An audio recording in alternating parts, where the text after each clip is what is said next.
રાણાવાવમાં 76મા one મહોત્સવની જિલ્લા કક્ષાની ઉજવણી કરવામાં આવી હતી, જેમાં પોરબંદર જિલ્લાના રાજકીય અગ્રણીઓ, જિલ્લા વિકાસ અધિકારી, કલેક્ટર તેમજ પોરબંદર નાયબ વન સંરક્ષણ જેવા મહાનુભાવો હાજર રહ્યા હતા. આ ઉજવણી રાણાવાવની સરકારી વિનયન કોલેજ ખાતે કરવામાં આવી હતી. આજથી 76 વર્ષ પહેલા આ ઉજવણીની શરૂઆત ગુજરાતના તત્કાલીન કૃષિ મંત્રી અને જાણીતા લેખક કનૈયાલાલ મુનશીએ કરી હતી, કારણ કે ત્યારે પર્યાવરણની સમસ્યાથી કોઈ વાકેફ ન હતા.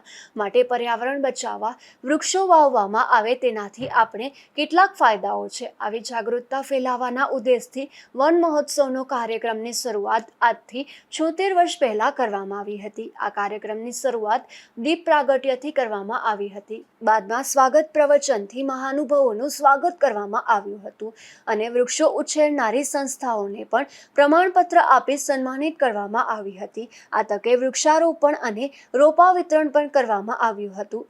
એક વ્યક્તિ એક વૃક્ષ વાવે એવી અપીલ કરવામાં આવી હતી. રાજુ કારાવદ્રા, ગુજરાત ન્યૂઝ, રાણાવાવ.